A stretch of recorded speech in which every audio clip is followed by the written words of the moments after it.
Si Kristo ang larawan ng Diyos na di nakikita. Ang Diyos ay di nakikita. Sa Old Testament, pag nakita mo ang Diyos, mamamatay ka. Pero ipinakita ni Jesus, nakikita na tuloy ang Diyos sa pamamagitan ni Jesus. A distorted image of God was presented by the Pharisees. And it continues to be presented by many teachers and preachers. A distorted image of God. Kaya pinagbabawal ng Diyos ang paggawa ng mga Diyos-Diyosan. Hindi lang itong mga rebultong kahoy o bato. Ito yung mga rebultong nasa loob ng isip ng tao. Yung kinakatahan ng isip natin na itsura, karakter ng Diyos na mali naman. So maraming imahen, hindi lang yung physical na pinanggigigilan ng mga Bible-based Christians. May mga imahen na nasa loob ng utak, doon nakaukit. Na ang Diyos ay malupit, ang Diyos ay galit, ang Diyos ay ganito, ang Diyos ay nakakatakot, na mga imahe na itinuwid ng Diyos sa pagpapakilala niya sa kanyang sarili sa pamamagitan ni Jesus. Jeremiah 5:31, doon sa mga nagtuturo ng mga baluktot na aral tungkol sa Diyos, pawang kasinungalingan ang pahayag ng mga propeta, ang kanilang utos ang sinusunod ng mga pari. So nakikita niyo sa buwatan ng prophet at ng priest sa Israel. Sinasabi ni Jeremiah, kabalbalan ang itinuturo ng mga propeta, kaya kabalbalan din ang sinusunod at ipinasusunod naman ng mga pare sa mga tao. Kaya ipinadala si Jesus para ituwid ang mga kabalbalan na yan. Isaiah 29:13, sasabihin naman ni Yahweh, sa salita lamang malapit sa akin ang mga taong ito, at sa bibig lamang nila ako ay ginagalang. Subalit, inalayo nila sa akin ang kanilang puso at ayon lamang sa utos ng tao ang kanilang paglilingkod. Si Yahweh ang nagsasabi. Yung mga religious activities sa mga tao na yan, di ko yan gusto. Kasi, imbento lang nila ang pinagmumula ng mga kautosan na yan. Nakaka-oppress, nakakapagpalungkot, nakakabawas ng ligaya ng buhay, therefore, presenting or misrepresenting God. Mark 7:8, sabi ni Jesus, sa mga religious people of His time, binabaliwala ninyo ang utos ng Diyos at ang sinusunod ninyo yung mga tradisyon ng tao. Sa makatuwid, ang napakaraming katuruan sa lumang dipan, ginagawa ng mga Israelita, pinagpapakamatayan nilang sundin, sabi ni Jesus, tradisyon lang yan ng tao. At kasama doon ang lahat ng itinuwid niya. 10 walang gagawa pag Sabat, bawal ang kumain nito't ganun, ng mga babae, bawal sa ministry, etc., etc. Sabi niya yan, gawa lang yan ng tao. Kaya itinuwid niya. Worshipping God as presented, as represented by Jesus, gives salvation, acceptance, not rejection, peace, not trouble, rest, which all amount to happiness. Pag sumamba ka sa Diyos, Diyos na ipinakikilala ni Jesus, ang bunga sa buhay mo noon, happiness. Gaan, hindi bigat. Laya, hindi tanikala, hindi kulungan. But worshiping the distorted image of God, misrepresented by many religious teachings, gives judgment, stress, and fatigue. Kaya marami mga tao habang nagiging mas relihiyoso, mas napapagod, mas sumasama ang ugali, mas lumulungkot, mas nagigilty. Pagka ang inuna mo ay mga kautusan, mga tradisyon, mga conservatism, hindi ka liligaya. Galatians 3:10-11, ang lahat ng nagtitiwala sa pagsunod sa kautusan ay nasa ilalim ng isang sumpa. So, sunod ka ng sunod sa kautosan dahil doon ka naghahanap ng ligaya, doon ka naghahanap ng kaligtasan. Sabi ganoon, daig mo pa ang isinumpa, daig mo pa ang nakulam, daig mo pa ang nagkaroon ng parusang buhat-buhat mo. Sapagkat nasusulat, sumpain ang hindi sumusunod sa lahat ng nakasulat sa aklat ng kautosan. So, pagka ikaw ay nagpailalim sa kautosan, dapat sundin mo lahat. Kasi pag meron kang hindi nasunod, sinusumpa ka. Pero may choice ka na hindi magpailalim sa kautusan. kundi magpailalim sa pag-ibig ng Ama na ipinakilala sa pamamagitan ni Jesus. So pumipili ka, law or grace? Grace or works? Righteousness that is achieved by your own deed or righteousness that is received free from God through Jesus? Pag pinili mo ang kautusan, para kay sinumpa. At pag nang iilalim ka ng mga tao sa kautusan, dinadala mo sila sa kautusan, isinusumpa mo sila. Kasi binibigyan mo sila ng mga bagay na di naman nila kayang sundin, magigilty lang sila. Makokondemn lang sila. Ngayon, pag pinaghalo mo si Jesus at ang kautusan, kabaitan ng Diyos at lupit ng law, yung sumpa at yung blessing, lito ka. Kaya may mga araw na masaya ka, may araw na hindi, may araw na tahimik ka, may araw na magulo ka. Lito ka kasi pinaghalo mo yung dalawang di dapat paghaluin. Verse 11. Malinaw na walang taong pinawawalang sala sa paningin ng Diyos sa pamamagitan ng kautusan.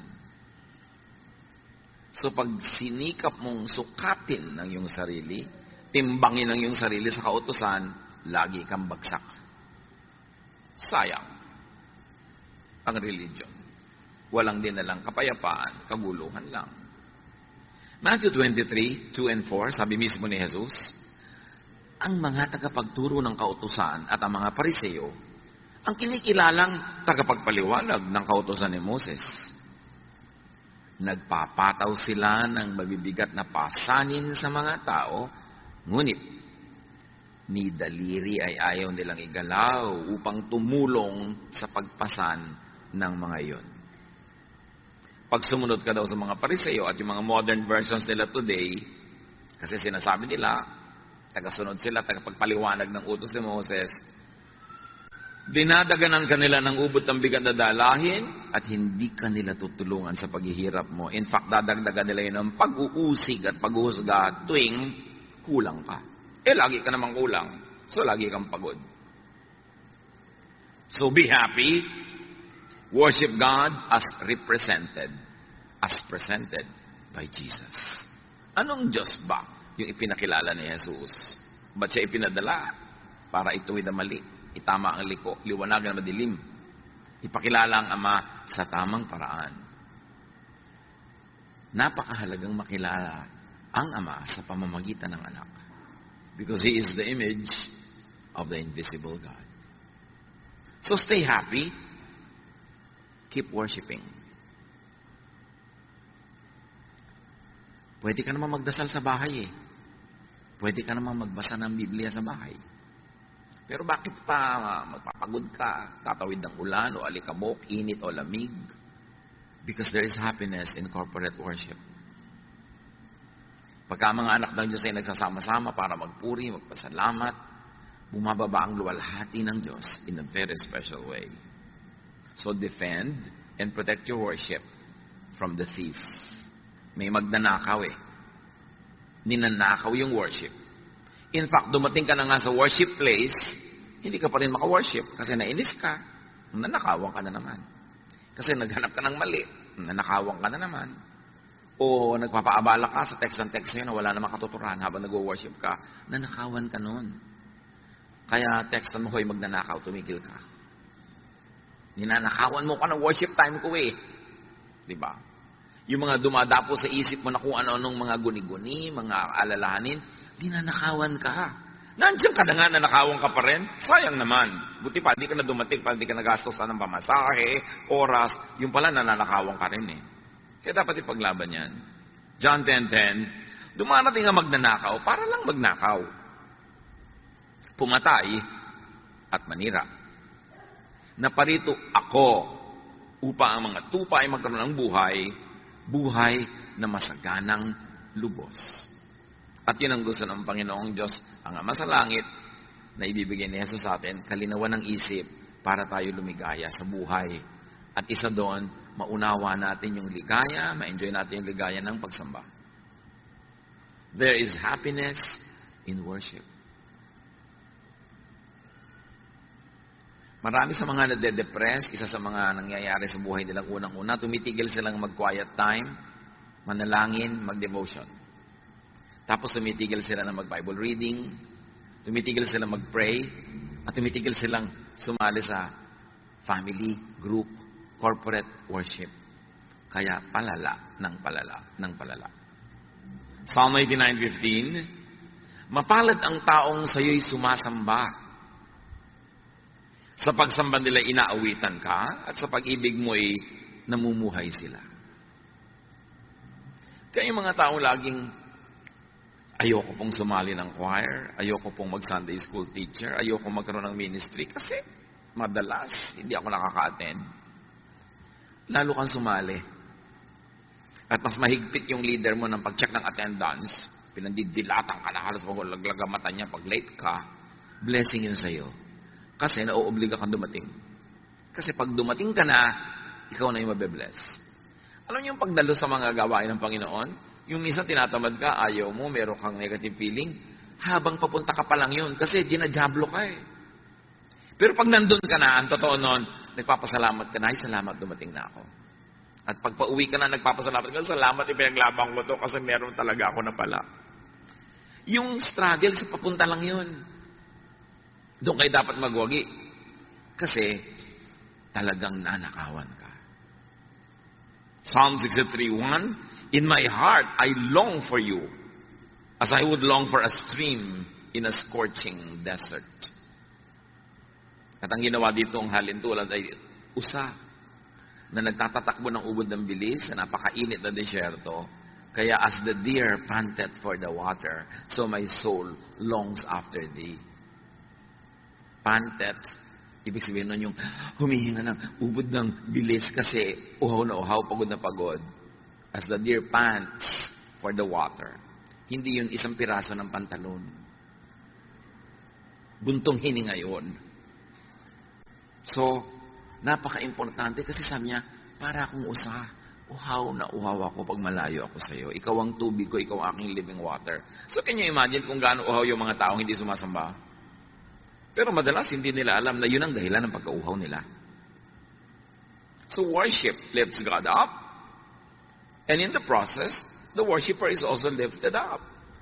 Sabi, bakit po ba natin itinataas ang pangalan ng Panginoon? Ganun po ba siya ka-proud? Gusto lagi itinataas? No. Pag itinataas mo siya, nahihila ka rin niya pataas. Ikaw ang nakikinabang. Pag pinupuri mo siya. Kasi pag pinupuri mo ang Panginoon, nabubuhay sa iyo yung mga pamana sa iyo ng Panginoon. Yung karakter mo na galing sa Kanya, yun ang nang umiiral, yun ang nangingibabaw, kaya aangat ka at liligaya. Pero pag ang pinupuri mo sa lifestyle, sa salita, sa buhay mo ay ang dyablo, yung mga karakter ng dyablo na nasa iyo rin, ang mabubuhay. Ang siyang mangingibabaw at mananaig, kaya magkakata-dyablo ang buhay mo. Kaya napakahalaga nung pinipili mo ang iniangat ang Panginoon. In our hearts, there is a God-sized vacuum that only God can fill. Alam niyo naman yung vacuum. Pero sa puso natin, may vacuum yan. May vacuum for kotse. Pag nagka-kotse, lumigaya ka. Sige. May vacuum for love life. Pag nagka-love life, lumigaya ka. May vacuum for pera. Nagka-pera ka, lumigaya ka. Pero ang pinakamalaking vacuum sa puso ng tao ay yung para sa Diyos.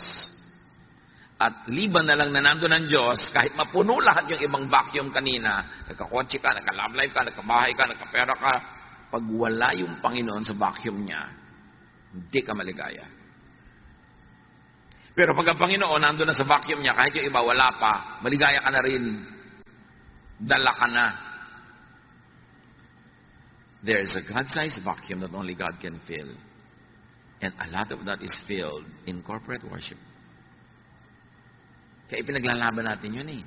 Pwede naman tayo mag-worship na lang kanya-kanya, kanya-kanya mga sulok-sulok, gilid-gilid. Why rent a big place like this and pay for electricity and water and everything? Because we need a place where we can all worship together. Because God is delighted in worship that is comprised of many people, His children.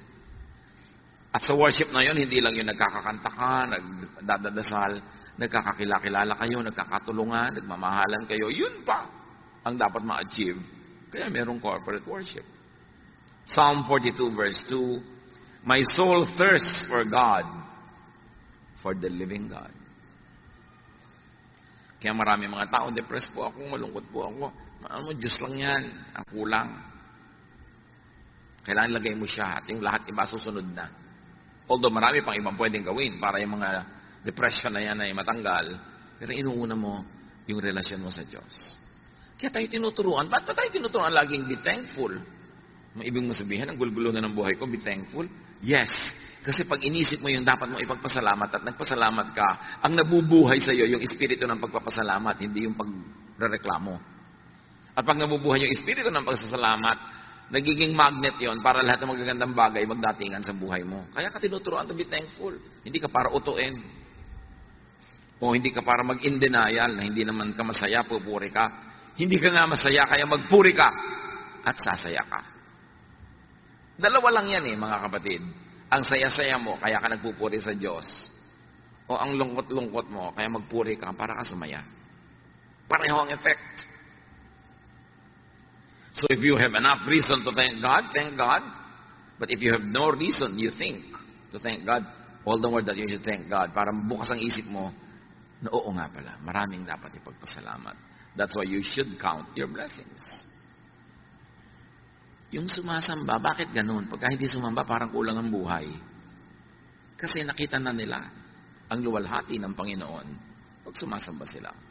Psalm 63:2, I have seen your power and your glory in the place of worship. Or translated another way, also very correctly, grammatically, is when I worship. I see your power and your glory when I worship. And it is I, not we. Kasi personal. Pag sumasamba ka sa Panginoon, ikaw ang nakakadama. Nakikita mo, hindi ng mata, yung kaluwalhatian ng Diyos. Nakikita ng spiritual eyes mo yun. That's why you are filled up. You are uplifted. That's why worship, although it might be demeaning, but we don't want to demean it, but worship is therapy. Kailangan ng tao sumasamba. Kailangan nga, kaya pag may kumakanta, dapat wala siya, dapat tama siya sa tono. Kasi sambang-samba ka na, tapos biglang, ay, half note. Diba? Ay, wala sa tono. Ay, lumipat ng key. Diba? Ay, lumundag ng 2 octave ang singer. Paano ka mabe-bless doon na aabala ka nung kakulangan niya ng preparasyon? Kaya dapat excellent hindi dahil para tayo ma-oppress, kundi para walang bara. Kasi pag hindi excellent ang gawa ng mga naggagumagawa, may bumabara. Kaya duty mo na gandahan yan para hindi ka maging issue. Yung singer ka, kakanta ka para sa Panginoon, tapos ang suot mo para kang payaso. Naabala yung mata namin. Di ba? Iniisip namin, saan kaya siya galing na karnabal? Kaya dapat yung simple, yung hindi tumatawag ng pansin sa sarili. Kasi ikaw lang napansin namin, hindi na Diyos. Kaya nga pinag-uniform yung mga choir para magkakamuka, hindi yung pagandahan ng damit, pakintaman. Kaya, nakakaabala yung mga ganung bagay. Pati mga katabi, yung may kasama kang bata, ang likot-likot, hindi na naka-worship yung katabi mo. Nakaganon lang yan, pero gusto niya lumutakin yung mukha ng bata na yan. Ipokrita lang siya, kaya hindi niya sinasapak ang anak mo. Pero ang totoo, yung anino niya, sabi niya sa anak mo, pak, pak, pak, pak. Lahat ng tumatawa, totoo. Hindi talaga nakaka-bless yung may malikot. Tapos may katabi ka, text ng text, so uy, masawa si baka. Hindi nakaka-bless yun. Diba? So dapat blessing ka sa kapwa mo nagwa-worship. Kasi pinaglaban niyang makarating dyan, tapos ikaw ang jablita sa buhay niya. Yung pagtingin niya sa'yo, nakapatong pala sa batok mo si Satanas. Para busitin siya. So, dapat blessing tayo sa isa't isa. Yung bang, talaga, may mga palakpak pa yan. Yung bang, pwede ka namang umusod-usod para yung dumadating, makaupo na agad, hindi yung 5 tao na yung natapakan niya bago siya makarating sa silya doon sa loob. Yung be a blessing. Diba? Kailan isip, paano kaya ako magiging hindi abala sa kapwa ko sumasamba? Nagko-concentrate siya, dadaan ako, mamaya na lang. Pwede ko pa namang hindi gawin yung gusto kong gawin ngayon para hindi ako makaabala sa kapwa. Because when we are at worship, God is in His holy temple. And that temple is not a building. The temple is our heart. At dapat hindi yun nagugulo. Psalm 63:3, your love means more than life to me. And I praise you. Yun, Panginoon, ang mahalaga sa akin, yung pagmamahal nyo. At pag worship ako, nagpe-pray ako, nagpapasalamat ako, lalong lumilinaw sa akin na mahal nyo nga ako. At habang lumilinaw yun, nagiging positive ang pananaw ko sa buhay, lalo namang dumadating sa akin ng mga positive things. So value God's love as life, as more than life. And you celebrate God's love at worship. And remember, ang topic natin is how to be happy. And we focus on one very powerful way to be happy. Be worshipful. Stay happy. Psalm 63, 4-5. As long as I live, I will pray to you. I will sing joyful praises and be filled with excitement like a guest at a banquet. Masaya. So dapat iniiwan sa labas ang lahat ng mga cares, mga worries. Pupunta ka ba lang sa worship, itapon mo na yung mga nagpapaalala sa'yo, gumugulo sa'yo, para nakalagay ka sa tamang lugar. Put yourself in a path of blessing. At hindi lang, sasama-sama tayo, may individual and personal worship pa. Psalm 63:6, I think about you before I go to sleep. And my thoughts turn to you during the night. Sabi mo, siguro, wala pang Netflix noon. Kaya niya nagagawa yan. Kaya may Netflix, kaya wala. Kaya may YouTube, kaya wala. Dapat i-reserve niyo sa Panginoon ang last 30 minutes of your waking hours. Kung matutulog ka ng 9:30, dapat 9 o'clock, wala nang ibang bagay. Sa Panginoon ka na nakikipag-usap, nakikipag-niig. Huwag mong punuin ang lahat ng oras mo ng lahat ng pagod, panood, isip, text, computer, kasi walang natitira sa Diyos. Sabi niya, I think about you before I go to sleep. Can you imagine that? Kung ganong lalim at sarap ng tulog ang mangyayaring bunga niyan. My thoughts turn to you during the night. So think of God before going to sleep and think of God in your sleep. Kasi ang natutulog lang naman katawan, yung isip gising pa, nananaginip pa nga yun, di ba? Kung ano pa pinag-iisip ng isip. At kung kayo merong problemang hindi nyo alam ang solusyon, may tanong na hindi nyo alam ang sagot, may pasya kayo na hindi nyo mapagpasyahan, bago kayo matulog, sabi nyo, Lord, ibigay nyo po sa akin habang tulog ako para pagising ko nandun na.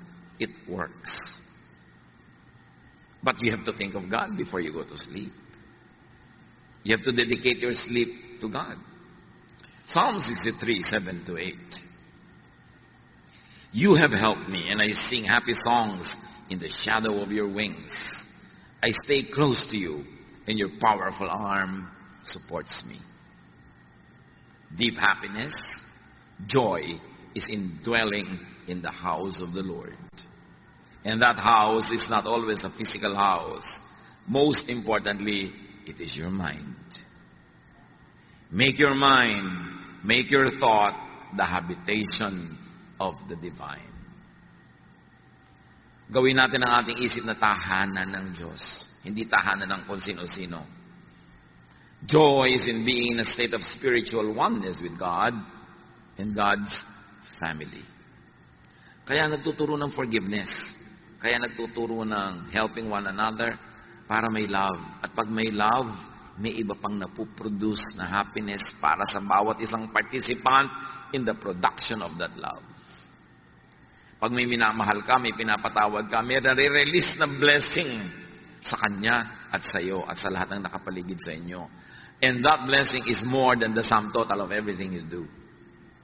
Nagpatawad ka ng isa, nagpatawad siya ng isa, ang blessing nyo, 10. Namumultiply. Tuwing nagpapatawad ka, merong bangko sa langit na biglang bumubukas at nakaka-withdraw ka ng happiness. Kaya ka tinuturo magpatawad. Hindi para ka ipaapi. Lugi naman po ako pag nagpatawad ako. O sige, huwag kang magpatawad. Tingnan natin kung hindi mas marami kang lugi. Yun lang may galit kang kinikim-kim, lugi ka na nun eh. Ang laking kalugihan yun. Dapat mabuksan ng maraming tao yung pinto ng pagpapala ng Diyos eh. At ang mga susi niyan, pagpapatawad, pagmamahal, pagtutulungan, pagpupuri, pasalamat. Yan ang nagbubukas ng susi ng pinto ng kaligayahan. Hindi yan itinuro ng walang dahilan. So, maganda kung naintindihan mo, tapos sinusunod mo, pero kung hindi mo maintindihan, at ang tagal mo na hindi maintindihan, sundin mo na lang. At habang sumusunod ka, baka doon mo palang maintindihan. Because while at worship, at hindi lang yun yung formal program ng worship, yung paggawa ng mga bagay na nakakalugod sa Diyos, worship yon. Artist ka, gumagawa ka ng magandang piece of art, worship yon. Singer ka, kumakanta ka, worship yon.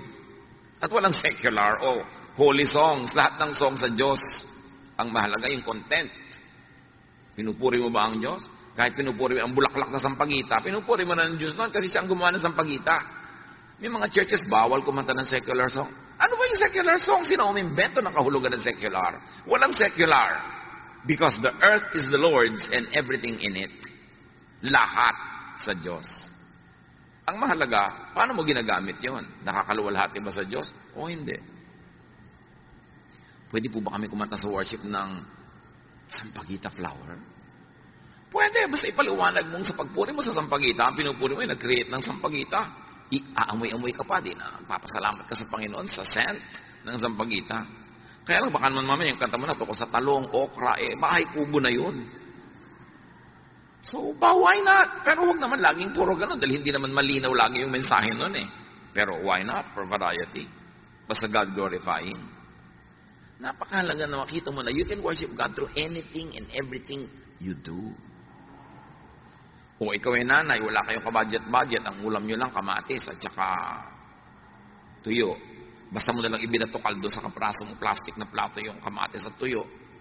Pwede mo nang arrange na maganda, hiniwa-hiwa mo yung kamatis, korting smiley pa. Worship yon. You're worshiping God by glorifying Him na kahit kamatis at tuyo yon. Ang ganda ng presentation because God is God of beauty. And then liligaya ka pag ganun. Psalm 23:6. Surely your goodness and love will follow me all the days of my life, and I will dwell in the house of the Lord forever. Again, it's not a physical house. Pag yung goodness mo, yung love mo, nakikita sa buhay ko at ginagawa ko araw-araw, daig ko pa ang nasa templo araw-araw. Because my life and my lifestyle becomes your temple. Therefore, with anything and everything I do, I worship. I celebrate life. I live thankfully and gratefully. Psalm 84, 1-4, how lovely is your dwelling place, Lord Almighty. My soul yearns, even faints for the courts of the Lord. My heart and my flesh cry out for the living God. And up to a point, pwede natin yung i-apply sa places. Gusto ko pong mapunta sa bulwagan ng Panginoon. Nakaka-worship ako, may fellowship pa, masaya, nakakagaan. At yung bulwagan na pwede rin nasa puso mo lamang. Even the sparrow has found a home, and the swallow a nest for herself, where she may have her young, a place near your altar. Lord Almighty, my King, and my God. So kahit mga ibon-ibon, natutuwa na pumunta sa mga templo, di ba, yung mga places of worship, lalo matataas, tinitira ng mga ibon.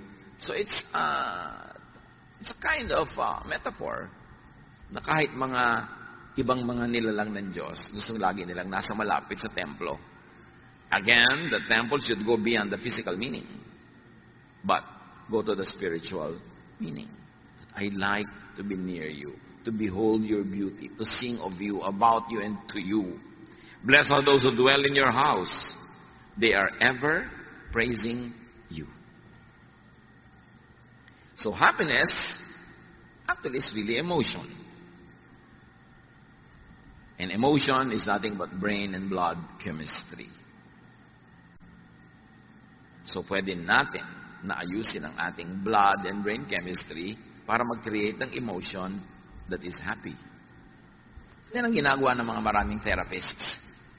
Yung pinapaamoy ka na mabango, pinapakita ka na magandang view, pinapaninig ka ng mga tunog-tunog ng ulan. Because when your brain is induced to be happy, the brain commands the blood to change its chemistry, and you become happy. Because happiness, like all emotions, is chemistry. Kaya may mga negative chemistry na nakaka-deceive, yung mga yung higop ng higop at amoy ng rugby, hindi nagugutom. Kasi niloloko sila ng utak nila, nabusog sila. Kaya yung mga nagtitake ng mga ibang drugs, kahit 3 araw na gising, kasi niloloko sila nung drug na hindi sila inaantok. May negative effect. Pero may positive effect ang ganyan mga bagay. So be and stay happy. Think thoughts that make you happy. When you think happy, your brain is happy, your brain commands your blood and your whole body to be happy. But when you think sadness, when you think horror, when you think fear, your brain commands every part of your body to produce fear, anxiety, worry. So it's all a thought. Kaya kayo, masaya, kumakain, ang ligaligaya, biglang yung nakaalala yung asawa niyong malayo na biglang baka siya nangangalo niya. Diba, biglang mag-iinit ang mga paligid ng tenga mo, maiiba ang tibok ng iyong puso, magagalit ka na, wawala ka ng gana, mahirap lumulon, dahil lang yan sa naisip mo. Actually, wala ka pa nakita. Kasi ang iniisip mo, nagiging ganun ka. Can you imagine kung paano tinotorture ng mga taong selosa ang sarili nila?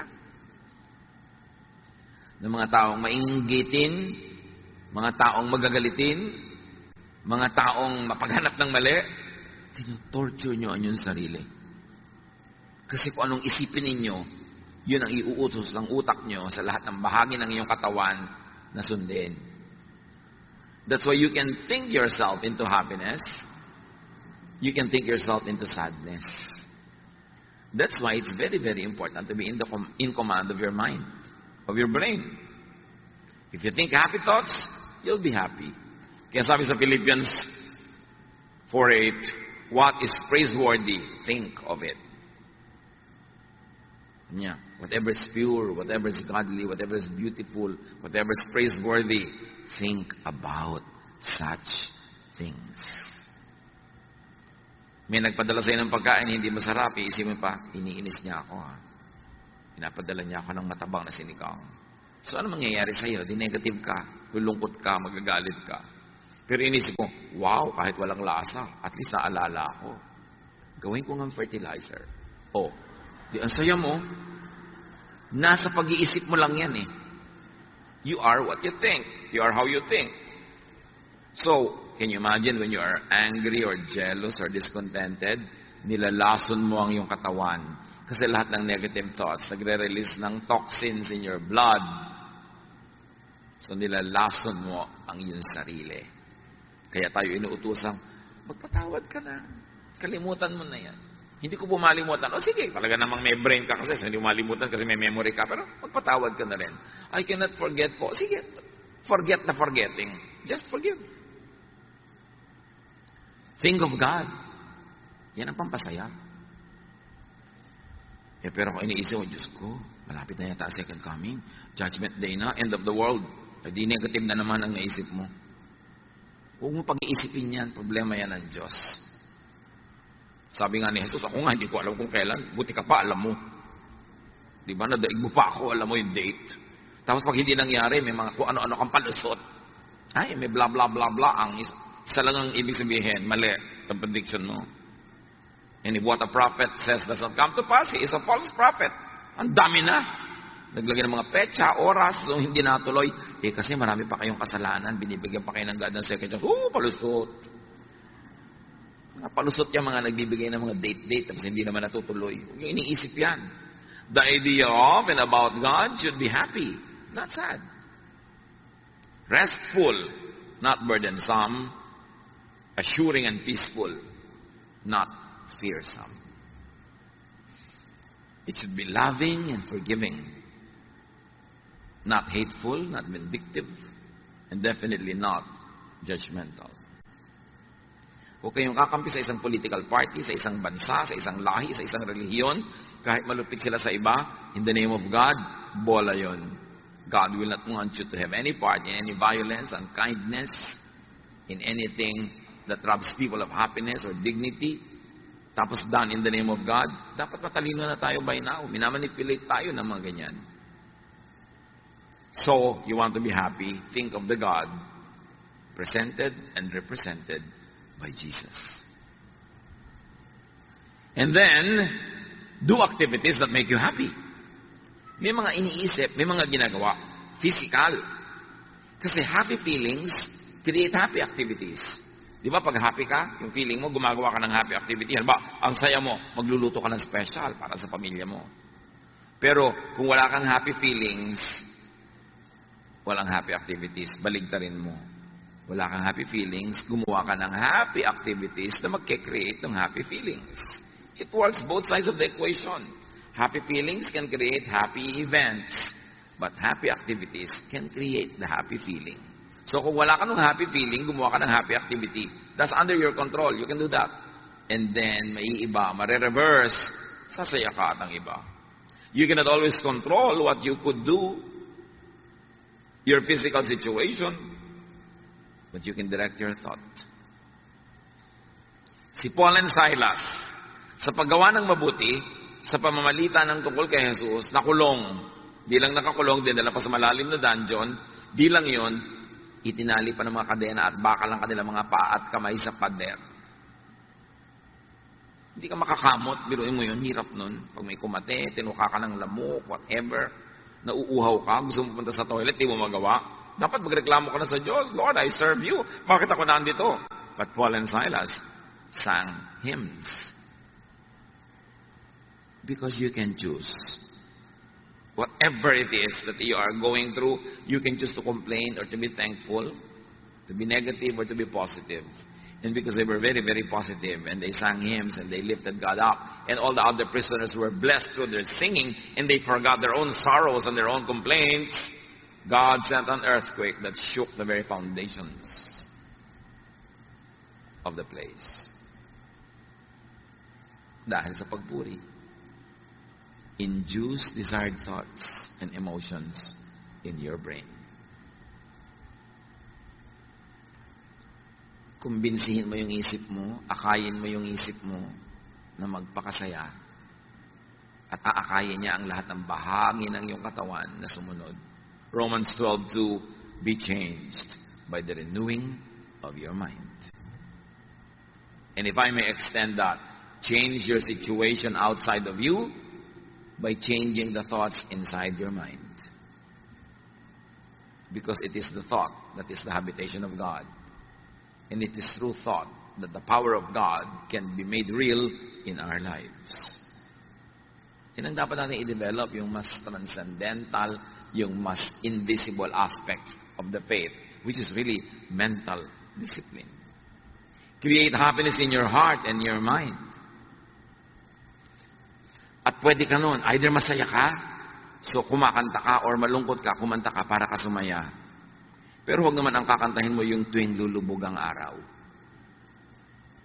May umabot pa sa inyo sa kanta na yan. Nakakalungkot ang mga kanta, nalulungkot ka na nga. Dapat ibahin mo, baliktarin mo. So let and make sensations of sound. Alam niyo, lahat ng buhay may tunog.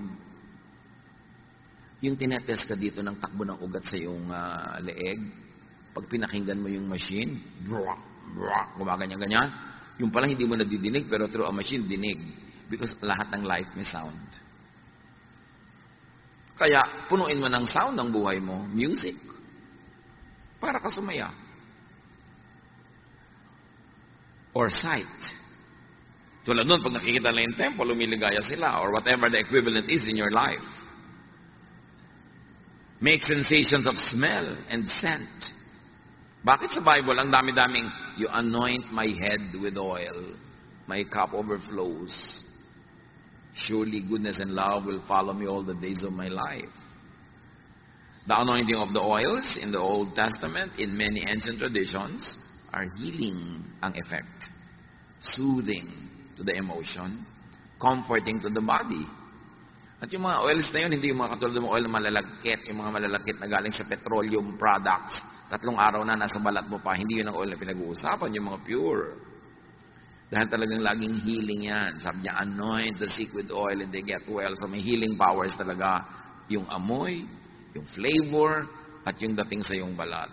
So smell. Aromatic things. Taste. Good food, good drink, good fellowship. Touch.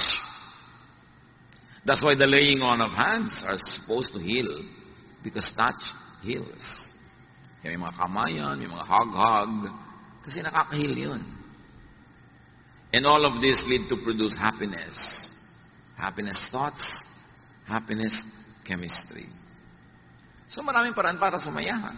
Iniisip mo, o gumagawa ka ng activities na nagpapasaya, o isinasubject mo ang sarili mo sa senses through which happiness, joy, pleasure can pass.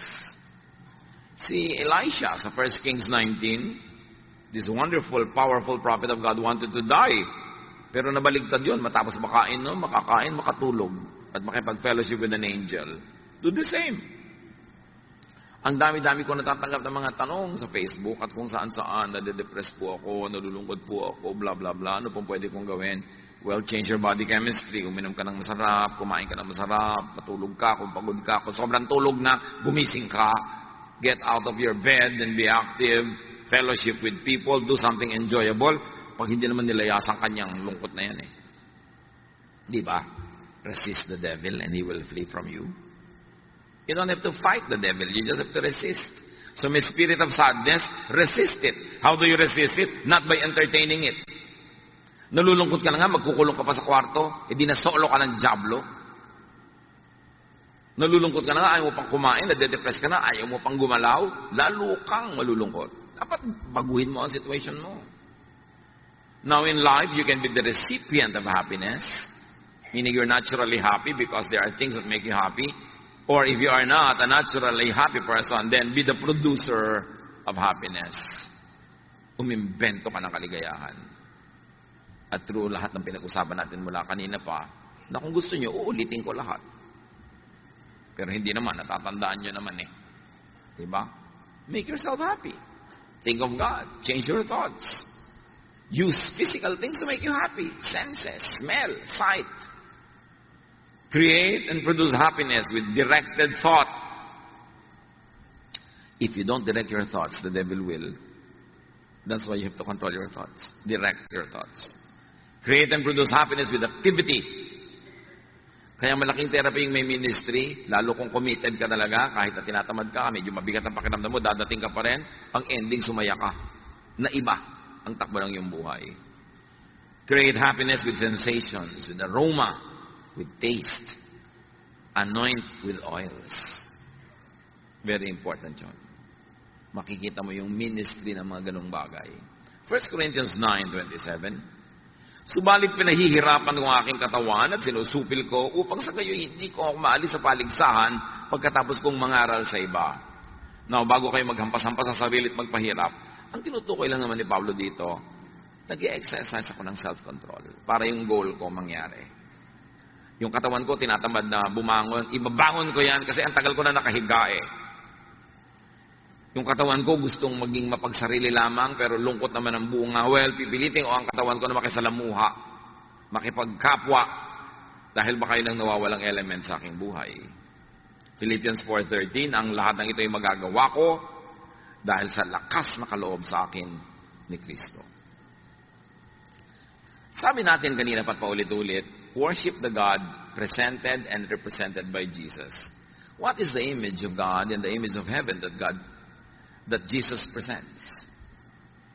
The image of heaven, the paradigm or symbolism of life that Jesus presents is a happy one. Kaya kung minsan, I'm very uncomfortable with yung image ni Jesus na lagi nasa krus. Parang namang ilang oras lang naman siyang nasa krus, tapos forever ayaw mo nang alisin doon, nakapako na. If ever there are images in religious statuary that's very uplifting, it is the risen Christ. Ang lungkot-lungkot naman ng imahe ng crucifix eh. Tapos nasa ospital ka, nag-aagaw buhay ka na, yung pa ang nakita mo pagdilat mo, nasa heaven na ba ako? Diba? Yung, bakit kailangan yun? Kailangan malungkot. Sasandali lang naman yung nangyari. We appreciate the meaning of the cross, but do not trap Jesus in the cross. He was there only for a few hours. Ang image na ipinapakita sa atin ni Jesus tungkol sa kalangitan, sa paghahari ng Diyos, ay makikita sa kanyang hilig magpakain. Pinakamadalas at pinakamadramatic ang mga pagpapakain ng Panginoon sa mga tao. Like, Jesus fed the 5,000 miraculously with 5 loaves and 2 fish. And then the lasting image of Jesus that we keep repeating is the Lord's Supper, eating, drinking. And the Lord was accused of eating with sinners. He was called a glutton and a drunkard. The first miracle was to produce wine at a wedding in Cana. And the parable, the symbol of heaven, symbolized by the wedding banquet, is that anyone and everyone is invited. This is all about food. This is all about sharing a fellowship. This is all about the table. This is enjoyment. This is happiness. This is the message of God through Jesus. Enjoyment, happiness. By being together, by sharing, by eating together. We do not see episodes of Jesus eating alone. He was always feeding people. After the resurrection, his disciples went fishing. Pagbalik nila sa shore, nagbabarbecue na si Jesus. May mga sinugba na ng mga fish. Nagpapakain siya. Tapos sabi pa niya, the risen Christ enters a room through the wall and says, may makakain ba dito? You know why eating lagi? Because when people eat, they sit together. And when they sit together, they chat, they laugh, they share life, they share problems. Somebody has a problem, somebody offers a solution. It's a fellowship. This is the heaven that Jesus presents. That's why the examples of heaven is always a banquet. You lead me to your banqueting table. Your banner over me is love. Laging ganun. Lagi siya nagpapakain. And in the Gospels, in case you haven't noticed yet, Jesus prefers eating more than fasting. Kaya siya sinabihan, sabi ng mga religious people, bakit ang amo nyo hindi kayo nagpa-fast? Hindi katulad ni John. At para na lang walang maraming usapan, sabi ni Jesus, nandito pa ako, so feasting muna, walang fasting. Pero wala naman siya inutos sa kanyang mga disciples na mag-fast kayo lagi. Tapos nasali ka sa mga simbahan na lagi nagpa-fast, mukha ka tuloy bungo. Ibig mo sabihin, nilikha ng Diyos siya sikmura mo para gutumin.